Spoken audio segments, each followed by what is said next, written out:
नमस्ते कक्षा 6 के विद्यार्थियों, मेरा नाम है प्रसाद और आप सभी का आज की इस विज्ञान की क्लास में मैं स्वागत करता हूं। और आज की इस विज्ञान की क्लास में हम सजीवों की विशेषताएं के बारे में कुछ जानकारी हासिल करेंगे। सो बिना किसी एक क्षण गवाए आज का ये वीडियो हम शुरुआत करते हैं। परिचय। नमस्कार दोस्तों, यहां दिए गए चित्रों को देखिए। ऊंट, याक, गिलहरी, सांप सभी स्थलीय जीव हैं, लेकिन इनके भौतिक अभिलक्षण और व्यवहार एक दूसरे से काफी भिन्न हैं। इसी प्रकार कैक्टस, जल हायसिंथ और हाइड्रिला जैसे पादप भी अपने भौतिक स्वरूप और व्यवहार में परस्पर भिन्न हैं। सभी जंतु और पादप अपने परिवेश में जीवित रहने के अनुकूल विभिन्न विशेषताएं विकसित कर लेते हैं। आइए सजीवों और उनके परिवेश के बारे में और जानें।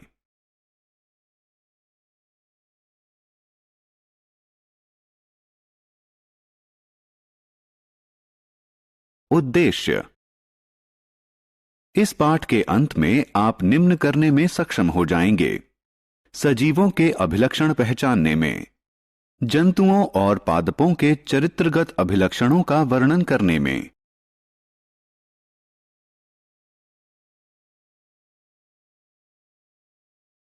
सजीव। हम जानते हैं कि सजीवों, मनुष्य, जंतु और पादप को अपने परिवेश में जीवित रहने के लिए आहार की जरूरत होती है। उनके भौतिक रूप में काफी विभिन्नता होती है, लेकिन वे सभी अपने जीवन में बढ़ते और विकसित होते हैं। सभी सजीव जीवित रहने के लिए विभिन्न मूल प्रकारों वृद्धि, विकास, पोषण, श्वसन, प्रजनन और उत्सर्जन को क्रियान्वित करते हैं। उन्हें जीवित रहने और अपने परिवेश से प्रभावशाली संवाद के लिए आहार या किसी दूसरे प्रकार के पोषण की जरूरत होती है। कोशिका संगठन। अब हम सजीवों के विशिष्ट अभिलक्षणों का अध्ययन करेंगे जो इन्हें निर्जीवों से अलग करते हैं। सभी सजीव, पादप या जंतु कोशिकाओं से बने होते हैं। वे उनके शरीर में उपस्थित कोशिकाओं के आधार पर एक कोशिकीय या बहुकोशिकीय हो सकते हैं।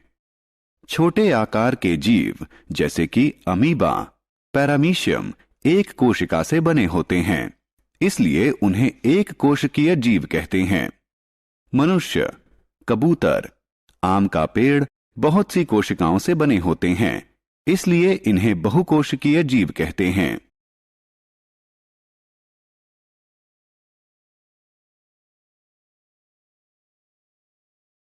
पोषण और गति। सजीवों की एक अन्य विशेषता है पोषण। सभी सजीवों को वृद्धि और जीवित रहने के लिए पोषण की आवश्यकता होती है। पादप सूर्य के प्रकाश की उपस्थिति में अपना आहार प्रकाश संश्लेषण की प्रक्रिया द्वारा निर्मित कर लेते हैं, जबकि जंतु अपने आहार के लिए पादपों पर निर्भर होते हैं। सजीवों की एक अन्य विशेषता है गति। सभी सजीव अपनी इच्छा के अनुसार गति कर सकते हैं। लोगों का चलना, मेंढक का फुदकना और सांप का रेंगना गति की क्रियाएं हैं। इसी प्रकार पादप भी गति करते हैं, लेकिन वो अपना स्थान नहीं बदलते। कद्दू की लता अपने आधार की दिशा में गति करती है।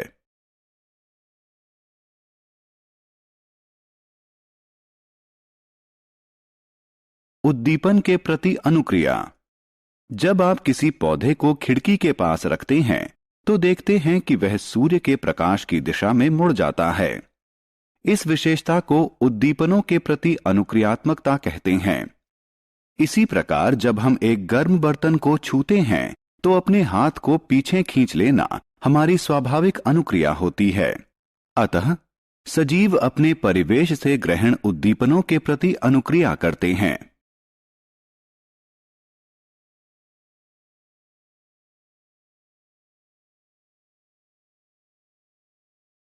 श्वसन। श्वसन सजीवों की एक आवश्यक विशेषता है। श्वसन की प्रक्रिया के लिए उन्हें ऑक्सीजन की आवश्यकता होती है। जीव ऑक्सीजन को सांस के रूप में अंदर लेते हैं और कार्बन डाइऑक्साइड को सांस के रूप में बाहर छोड़ते हैं। शरीर में जाने वाली ऑक्सीजन ऊर्जा उत्पन्न करने के लिए आहार को ऑक्सीकृत करती है।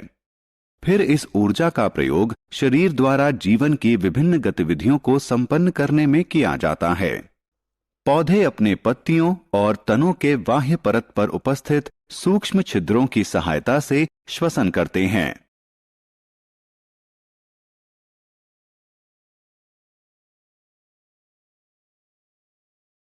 प्रजनन। प्रजनन सजीवों की एक महत्वपूर्ण विशेषता है। सभी सजीवों में प्रजनन द्वारा अपने समान संतान उत्पन्न करने की क्षमता होती है। जंतु जैसे कबूतर, सांप और मेंढक अंडे देते हैं, जबकि कुछ जंतु जैसे शेर, कुत्ता और मनुष्य अपने समान शिशु को जन्म देते हैं। पौधे बीज या पौधे के किसी अन्य अंग के माध्यम से प्रजनन करते हैं।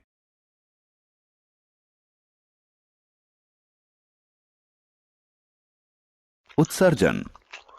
जंतुओं को वृद्धि और विकास के लिए आहार की आवश्यकता होती है। हालांकि पाचन प्रक्रिया के दौरान शरीर में बहुत से अपशिष्ट पदार्थों का निर्माण होता है, जो शरीर के पोषण में किसी प्रकार का योगदान नहीं करते। इसीलिए वो हमारे शरीर से उत्सर्जित हो जाते हैं। शरीर से अपशिष्ट पदार्थों के निष्कासन के प्रक्रम को उत्सर्जन कहते हैं। पौधे अपशिष्ट पदार्थों को वाष्प, लासा और राल के रूप में उत्सर्जित करते हैं। सभी सजीवों का जीवन चक्र सीमित होता है। भिन्न भिन्न पौधों और भिन्न भिन्न जंतुओं के लिए जीवन चक्र भिन्न भिन्न होता है, लेकिन अंत में एक दिन वो मरते हैं। सभी जीवों और पौधों की मृत्यु होती है।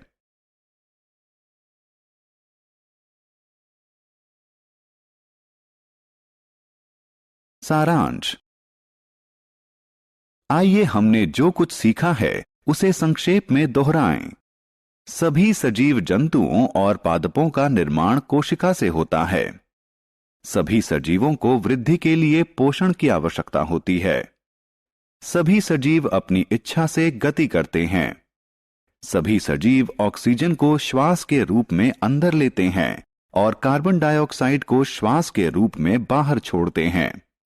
सभी सजीवों का जीवन चक्र सीमित होता है।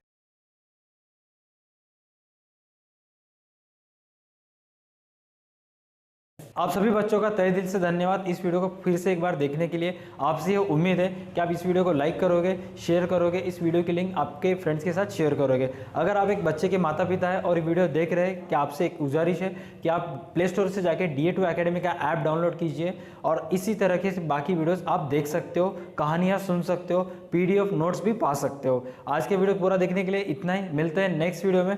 तब तक के लिए देखते रहिए हमारा YouTube channel DA2 academy. Stay connected. Bye bye बच्चों, अपना ख्याल रखना।